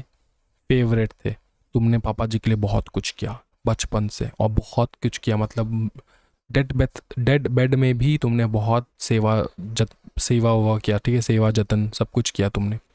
करने के बाद पापा ने जब विल खोला गया, देखा गया कि पापा ने तुम्हारे पापा को कुछ नहीं दिया, ग्रैंडफादर ने तुम्हारे पापा को कुछ, सारा प्रॉपर्टी जो है विनेश के नाम पे कर दिया, विनेश तुम्हारा चाचा के नाम पे कर दिया सारा प्रॉपर्टी। तो क्या है? इनर डिस्प्यूट है। विल जो है जो पापा जी ने बना के गए थे, ये डिस्प्यूट में है। शायद ये विल सही नहीं है, शायद ये विल करेक्ट नहीं है, ये डिस्प्यूट में है। डिस्प्यूट में है इसलिए क्योंकि उस टाइम पे किसका रिलेशन पापा जी के साथ किस प्रकार से था वो तो मैटर करेगा ना। अगर पापा जी के दुश्मन के नाम का विल निकल जाए, ठीक है, मरने के बाद पता चल रहा है कि पापा जी ने सारा प्रॉपर्टी दुश्मन के नाम पे कर दिया, तो ये पॉसिबल है क्या? नहीं, पॉसिबल नहीं है, क्योंकि किसका किसके साथ रिलेशन कैसा है उस वक्त वो तो पता चलना होगा ना। तो फैक्ट नेसेसरी टू एक्सप्लेन और इंट्रोड्यूस। तो उस वक्त ये जानना कि किसका रिलेशन कैसे था पापा जी के साथ, मतलब तुम्हारे दादाजी के साथ, वो इंपॉर्टेंट है। थिंग्स सेड और डन बाय कॉन्स्पिरेटर। कॉन्स्पिरेटर मतलब वो बंदा जो कॉन्स्पिरेसी करता है किसी भी एक्ट को अंजाम देने के लिए। Applies when there reasonable ground to believe two और more person conspired to commit an offence और एक्शनेबल रॉन्ग। तो ये भी एक आता है, थिंग्स सेड और डन बाय कॉन्स्पिरेटर। ठीक है, कॉन्स्पिरेटर जो कहता है, जो कह रहा है, वो सारा भी एज अ एविडेंस जो है आ सकता है। Example, in a conspiracy to wage war, action like procuring arms. तुम बंदूक कलेक्ट कर रहे हो, ठीक है, कलेक्टिंग मनी, पैसा कलेक्ट कर रहे हो। पब्लिशिंग राइटिंग, आज जो है हम लोग 10:15 में वॉर घोषित करेंगे, पब्लिश कर रहे हो। ट्रांसमिटिंग मनी, ठीक है, तो ये सारा जो है ना तुम कर रहे हो, थिंग्स जो तुम कह रहे हो, जो तुम कर रहे हो बाय द कॉन्स्पिरेटर, ये तुम्हारा प्रूफ के तौर पे लिया जाता है। ठीक है, देखो, anything said, done or written by a conspirator after the common intention was formed and in reference to that intention is relevant against all conspirators। याद रखियो, ये relevant रहेगा। Used to prove both conspiracy existing and the person's involvement। ये proof दिलाएगा कि ये जो conspiracy हो रहा था वहां पे तुम भी इन्वॉल्व थे, वहां पे तुम भी इन्वॉल्व थे। क्या ये समझ में आ रहा है? समझ में आ रहा है? तुम भी एक प्रकार का कॉन्स्पिरेटर हो। अच्छा, fact relevant in suit for damages. Obviously fact that helps the court determine the amount of damages to be awarded. ठीक है, कि कितना डैमेज हुआ है वो डिटरमाइन कैसे करेगा? कुछ ऐसे रिलेवेंट फैक्ट्स होंगे जो डिटरमाइन करेगा कि हाँ मेरा ये इतना डैमेज हुआ। पकड़ ले तुमने घर बनाया 33 लाख का, तुमने घर बनाया, तुम्हारा घर टूट गया किसी कारणवश, तो तुमने जो घर बनाया, तुम्हारा जो खर्चा वर्चा हुआ पूरा जो तुमने वो बनाया था वो लिस्ट तुम्हारे पास है। ठीक है, सारे प्रॉपर डॉक्यूमेंट्स तुम्हारे पास है, रजिस्ट्रेशन के पेपर्स तुम्हारे पास है, सब कुछ है तुम्हारे पास। तो जो डैमेज हुआ उससे हेल्प करेगा ना डिटरमाइन कर लेगी तुमको कितना डैमेज हुआ, तुम्हारा घर जो टूटा वो उसके कारण कितना डैमेज हुआ तुमको। समझ में आ रहा है? ऐसा तो हवा में तुम 2 करोड़ रुपए नहीं मांग सकते ना, फैक्ट दिखाना होगा। फैक्ट रेलेवेंट व्हेन राइट और custom in question. When existence of right or custom is disputed, any transaction where it is created, claimed, modified, recognized, asserted, or denied is relevant.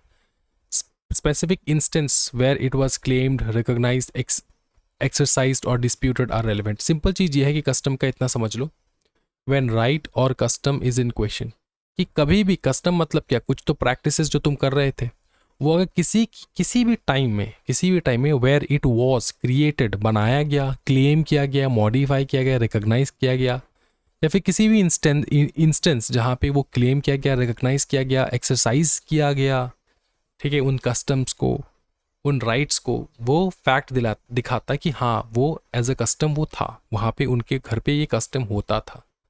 ठीक है, समझ में आ रहा है? ये समझ में आ चुका है। फिर आता है अपना section 12, facts showing state of mind और बॉडी। वो वाले फैक्ट्स जो शो करते हैं कि किसी का बॉडी का हालत क्या है, किसी का बॉडी का हालत क्या है, या फिर मेंटल स्टेट, वो भी एक प्रकार का फैक्ट है। तू अगर बता रहा है कि मैंने तुझको मारा है तो निशान दिखा। तूने अगर बताया है कि मैंने तुझको मारा है, ब्रूटली अटैक किया है तुम्हारे ऊपर, तो तुम मुझको निशान दिखाओ। ये जो तुम निशान दिखाओगे भाई मेरे, ये जो निशान दिखाओगे वही तो है fact showing the state of your body. Mind तो भैया ऐसा है कि कोई भी एक्टिंग तो कर ही सकता है, लेकिन फिर भी इसी को हम लोग एज अ एविडेंस लेते हैं। फैक्ट शोइंग मेंटल स्टेट जैसे कि intention, knowledge, good faith, negligence, ill will etcetera. अच्छा, ये कैसे पता चलेगा कि किसी का इंटेंशन था कि नहीं, किसी का नॉलेज था कि नहीं, किसी का गुड फेथ है कि नहीं, किसी का नेग्लिजेंस था कि नहीं, किसी का इल विल था कि नहीं?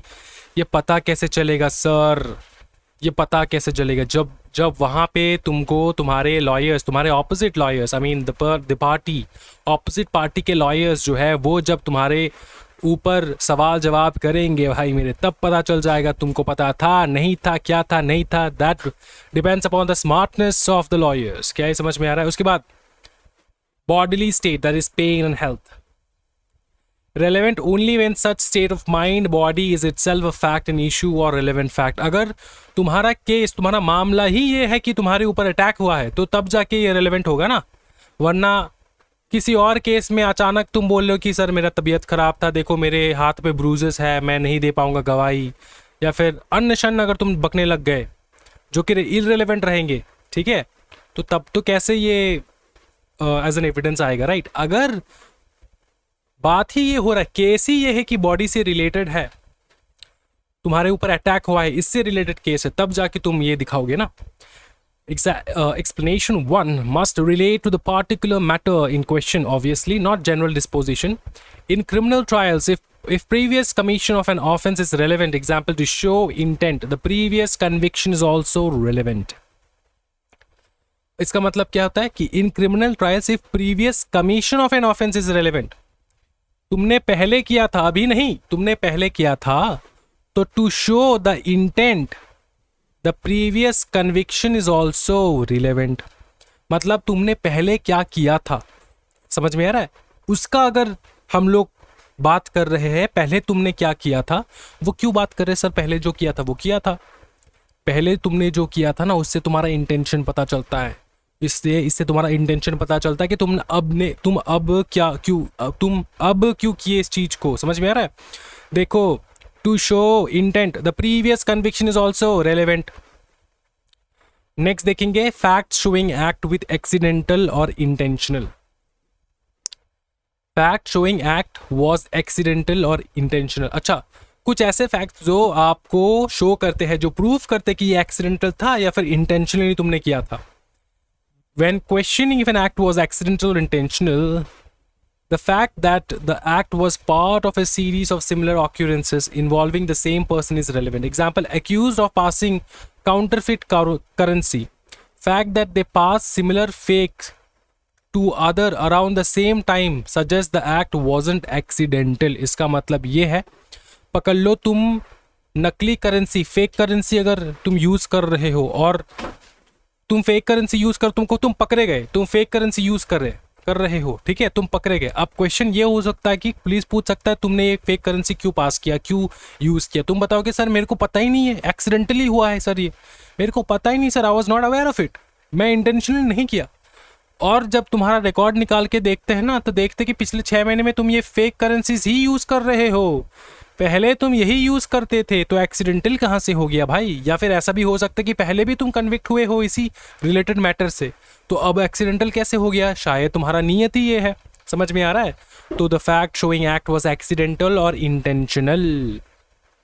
अच्छा, फिर देखो existence of course of business. Existence of course of business, existence of course. अच्छा, कोर्स ऑफ बिजनेस मतलब रोजमर्रा के जिंदगी नहीं, ये रोजमर्रा का बिजनेस है. रोजमर्रा के बिजनेस में जो भी चीज होते हैं वो रोजमर्रा का business. Existence of course of action, course of business. When question is of a particular act was done, the existence of any course of business or routine according to which it naturally would have been done is relevant. इसका मतलब ये है कि देखो example, to prove a letter was dispatched showing the office routine was to put letters in a specific place for posting and this letter was put there is relevant. इसका मतलब ये है कि अगर कोई ऐसा सिचुएशन आ जाए जहाँ पे तुम बताओ कि सर मेरे पास तो ये लेटर आया ही नहीं, और दूसरा पार्टी, ऑपोजिट पार्टी जो है, अगर उनका काम ही है लेटर भेजना, फॉर एग्जाम्पल पोस्ट ऑफिस ही पकड़ लो या फिर DTS ही पकड़ लो, फिर तुम्हारा हो जाए ई-कार्ट पकड़ लो, जो भी पकड़ लो, जो भी डिलीवरी सर्विस है, उनका काम ही है ये, उनका कोर्स ऑफ बिजनेस ही है. तो जो वो शो करेंगे ना आपको कि हम लोग रोज ये उठा के यहाँ पे रखते हैं, आपका लेटर भी वहीं पे था, हम लोगों ने डिस्पैच किया था, so it comes under evidence. समझ में आ रहा है. To prove a letter was dispatched, हमने लेटर डिस्पैच किया, ये प्रूफ दिखाने के लिए. शोइंग द ऑफिस रूटीन, हम तुमको हमारे ऑफिस रूटीन दिखा रहे कि सुबह आके हम लोग ये लेटर्स उठा के वहाँ पे डालते हैं. was to put letters in a specific place for posting and this letter was put there. हमारा रूटीन ही है ये है कि हम ये लेटर्स उठा के एक जगह से लेकर दूसरे जगह डालते हैं सो दैट वो लोग पोस्ट हो पाए, सो दो वो लेटर्स जो है वो डिस्पैच हो पाए. ठीक है, this letter was put there is relevant. समझ में ना. तो वहाँ पे केस निकल के आता है कि आपने लेटर भेजा है कि नहीं. हम कैसे प्रूव कर सकते हैं, क्योंकि ये हमारा डे टू डे बिजनेस में होता है. हम लेटर डिस्पैच क्यों नहीं करेंगे, हमारा बिजनेस ही ये है. ऐसा हो ही नहीं सकता कि हम भूल गए, हमारा काम ही ये है लेटर डिस्पैच करना. कोर्स ऑफ बिजनेस में आता है ये चीज. फिर बताओ next, admission and confession. Admission and confession बहुत इंपॉर्टेंट एग्जामिनेशन में आ सकता है. एडमिशन कैसे हो सकता है, एडमिशन का मतलब होता है स्टेटमेंट, ऑरली होगा, डॉक्यूमेंट्री होगा या फिर इलेक्ट्रॉनिक होगा, that suggest an inference about any fact is in issue और रिलेवेंट फैक्ट. मतलब सजेस्ट एन इन्फेरेंस मतलब कोई किसी प्रकार का सजेशन दे रहा है, किससे रिलेटेड, फैक्ट इन इशू से रिलेटेड या फिर रिलेवेंट फैक्ट. ठीक है, वो है एडमिशन. अ स्टेटमेंट ऑरली हो सकता है, डॉक्यूमेंट्री हो सकता है, इलेक्ट्रॉनिक हो सकता है.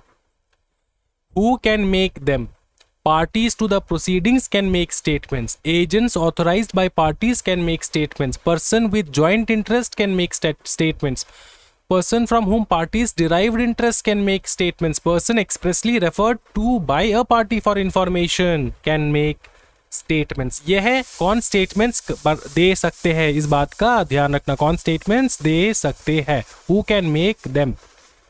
नेक्स्ट देखो इनकी नेचर क्या होते हैं.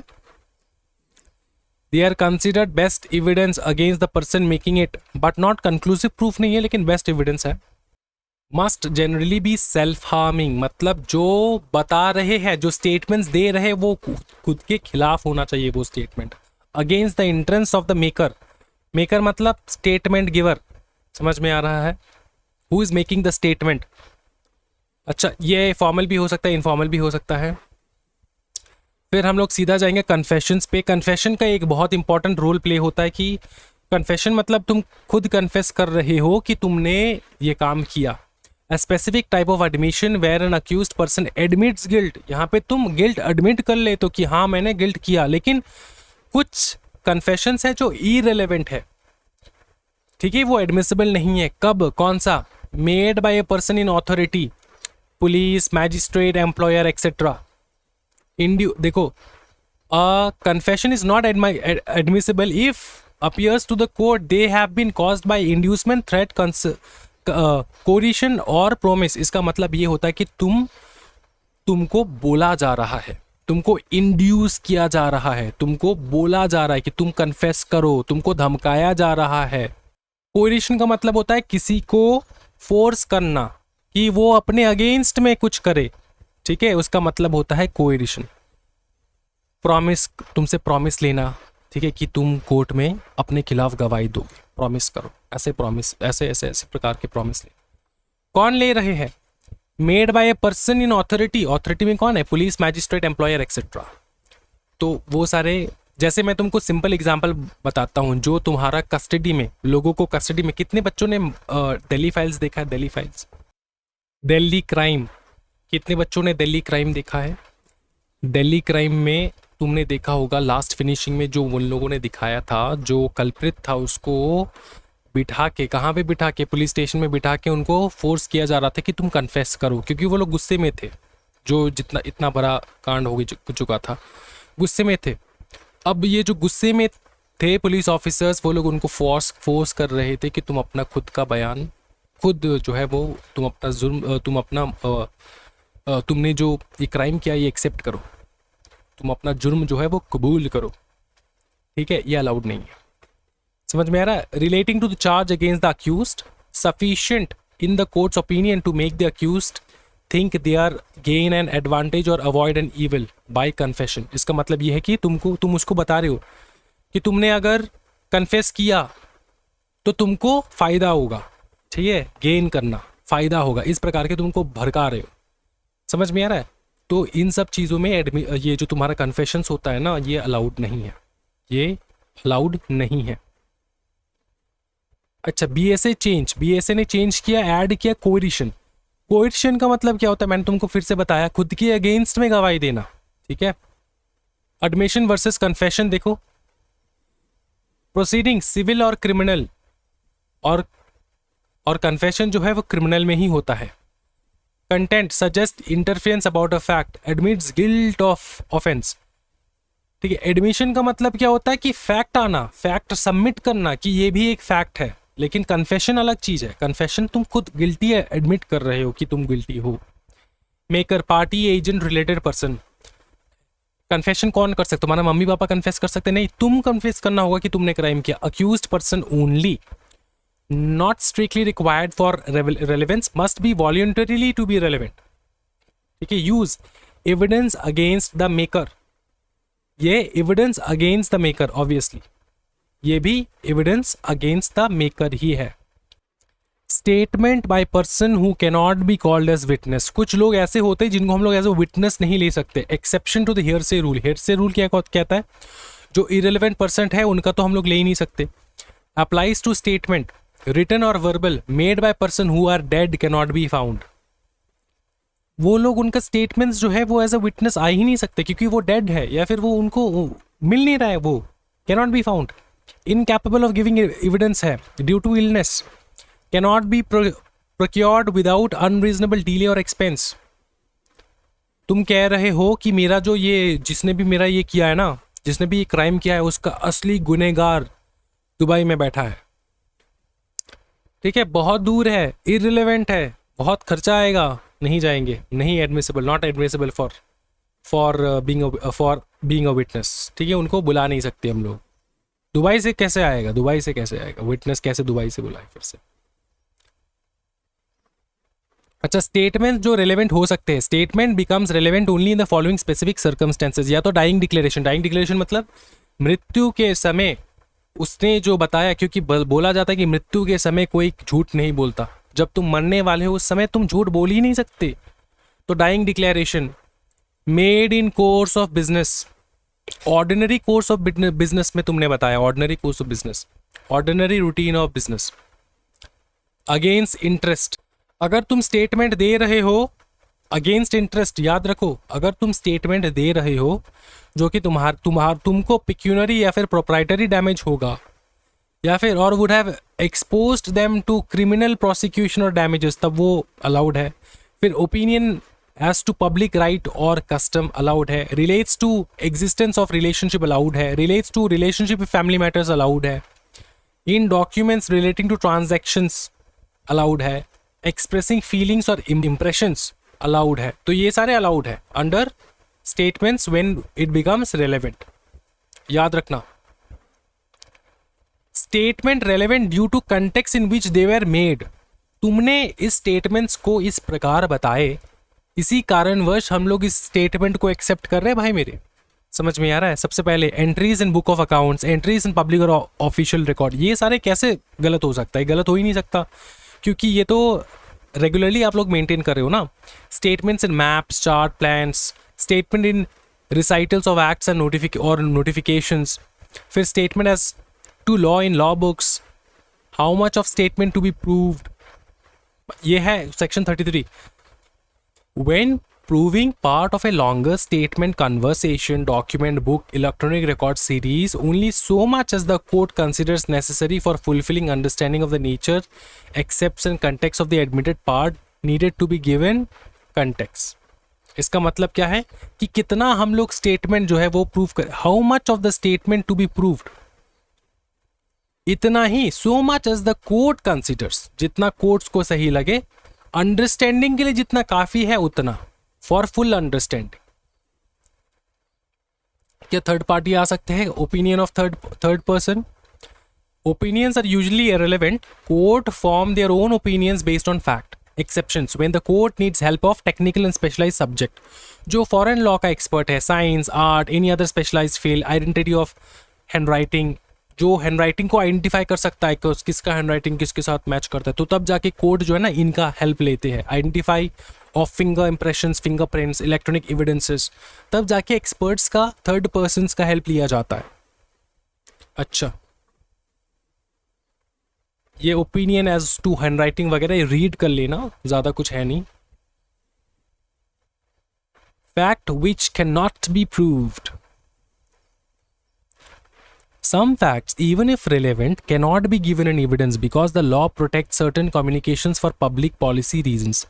Judges and magistrates cannot be compelled to answer questions about their own conduct in court or things they came to know as judge or magistrate can testify about other things seen in the court. जज और magistrate को लग रहा है ऐसा ऐसा कुछ है, जज खुद बता रहा है कि ऐसा ऐसा कुछ है, तुम जज को क्वेश्चन मार्क नहीं कर सकते, जज को तुम कंपेल नहीं कर सकते बोलने के लिए कि ये कैसे हुआ या फिर आपको ये क्यों लगता है। Cannot be compelled to answer questions about their own conduct in the court, तुम आपने कोर्ट में ये जजमेंट क्यों दिया या फिर ये फैसला क्यों दिया, ये तुम जज को क्वेश्चन नहीं कर सकते until and unless higher courts interfere करे। हायर कोर्ट्स इंटरवीन करके वो लोअर कोर्ट्स के डिसीजन को चेक कर सकते हैं, लेकिन तुम as a person, as a party ऐसे नहीं कर सकते। कम्युनिकेशन ड्यूरिंग मैरिज, मतलब शादी के दौरान नहीं, कम्युनिकेशन ड्यूरिंग मैरिज का मतलब होता है विवाहित जिंदगी जो है बिताने के समय पे जो कम्युनिकेशंस हुआ है वो सारा प्राइवेट होता है।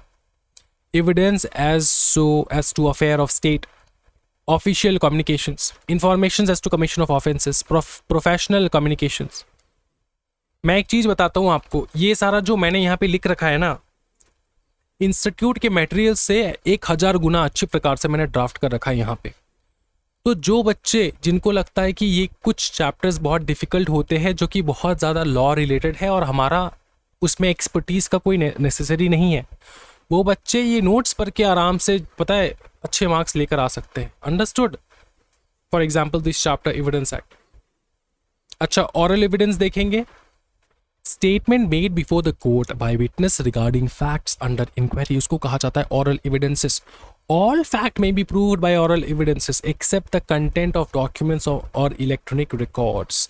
मेरे पास वो डॉक्यूमेंट है, ये फैक्ट है, ऐसे तुम नहीं बोल सकते। तुम अगर किसी डॉक्यूमेंट का दावा करके बोल रहे हो, पकड़ लो तुम्हारे प्रॉपर्टी का पेपर्स तुम्हारे पास है, तो डॉक्यूमेंट दिखाना पड़ेगा। ऐसा नहीं कि तुम मुंह से बोल दो हाँ ये प्रॉपर्टी मेरा ही है। oral evidence must be direct.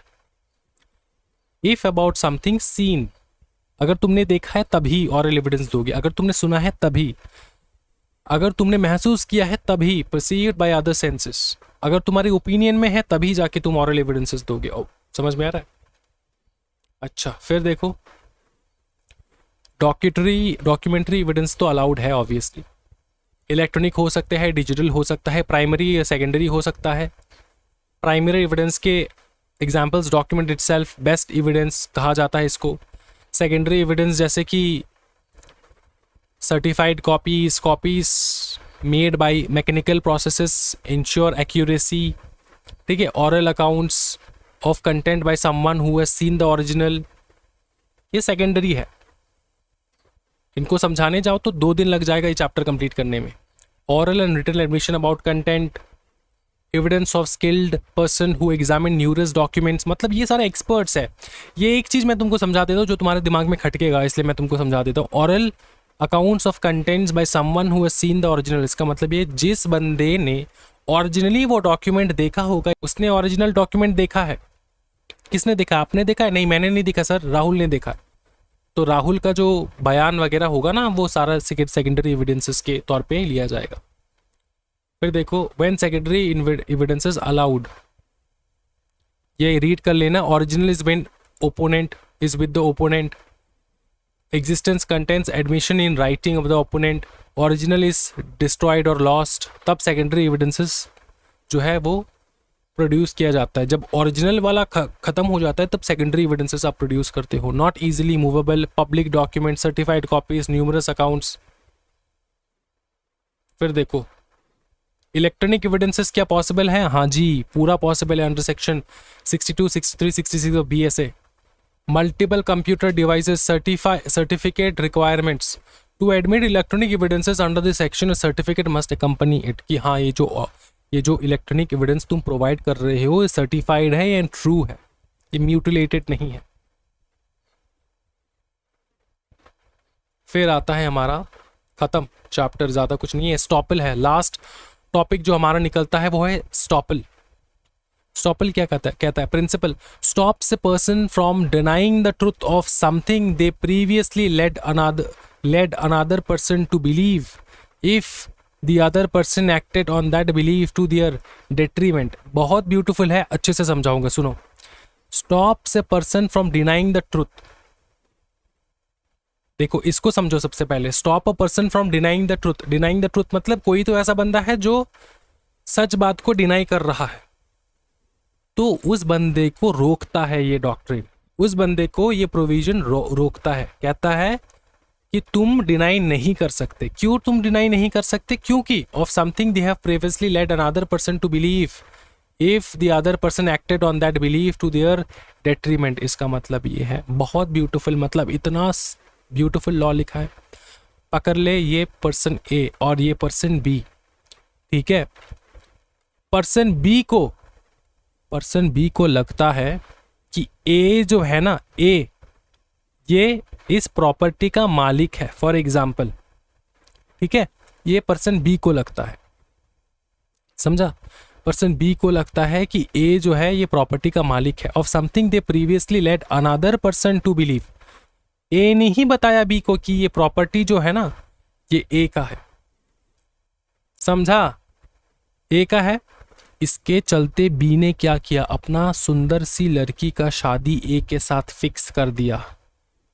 बाद में पता चलता है कि ए का ये प्रॉपर्टी है ही नहीं, और अब ये ए मना कर रहा है, कह रहा है कि मैंने ऐसा कुछ बोला ही नहीं था कि ये प्रॉपर्टी मेरा है। अगर तुमने ऐसा कुछ बोला नहीं होता तो ये जो बाप है इसकी सुंदर कन्या को तुमको क्यों देता? तुम क्या राज दुलारे हो? तुमको क्यों मिलता ये सुंदर कन्या? तुम्हारे साथ शादी क्यों करती ये सुंदर कन्या?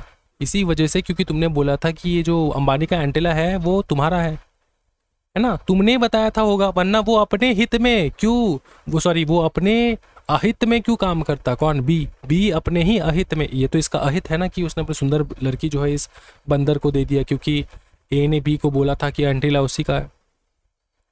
समझा? Stop a person from denying the truth. A को बोलता है कि तुम डिनाई नहीं कर सकते सच बात। क्यों? क्योंकि ए ने प्रीवियसली अनदर पर्सन जो कि बी है को बिलीव करवाया, कुछ भी बिलीव करवाया। अब तो मैंने एग्जाम्पल घर का लिया, कुछ भी बिलीव करवा सकता है, जिसके कारण वर्ष बी ने अपना ही अहित कर दिया। अपना अहित कैसे किया? अपने डॉटर को इसके सामने इसको जो है शादी करवा दिया इसके साथ। If the other person acted on that behalf of their detriment, जो डेट्रीमेंट है इनके डेट्रीमेंट के खिलाफ है उसने काम किया। समझ में आ गया sir? Based on fairness and preventing inconsistency. अच्छा देखो इधर देखो, if person A intentionally cause person B to believe something is true and act on it, A cannot later deny the truth in a suit between them. A बाद में नहीं कह सकता कि नहीं मैंने कहा ही नहीं था, मैंने ऐसा बात कहा ही नहीं था, ऐसे A डिनाई नहीं कर सकता। समझे? अच्छा फिर देखो टाइप ऑफ स्टॉपल अलग अलग प्रकार के हो सकते हैं। Attestation, contract, constructive, by election, equitable, negligence, silence. Silence का मैं तुमको समझाऊं? ये एक तुमको लग रहा होगा साइलेंस का मतलब क्या हो गया। साइलेंस का मतलब जब बी उसको बोल रहा था ना प्रॉपर्टी तुम्हारा है, वो सिर्फ मुस्कुरा रहा था, कुछ नहीं बोला, ना हाँ बोला ना when there's duty to speak, उसने ना तो हाँ बोला ना तो ना बोला। समझे? तो बी को तो लगा मुस्कुरा रहा है मतलब दामाद यही है हमारे, इन्हीं का है प्रॉपर्टी। समझ में आ रहा है? फिर देखो एक आता है estoppel by tenant and estoppel of acceptor of a bill of exchange. And इसी के साथ ये चैप्टर भी खत्म होता है। एंड कोई दिक्कत हो, डाउट हो तो ज़रूर कमेंट सेक्शन में कमेंट कर दियो, मैं एक्सप्लेन कर दूंगा। कोई भी डिफिकल्ट टॉपिक तुमको लग रहा हो तो। Thank you so much everyone, happy learning guys, bye bye and take care.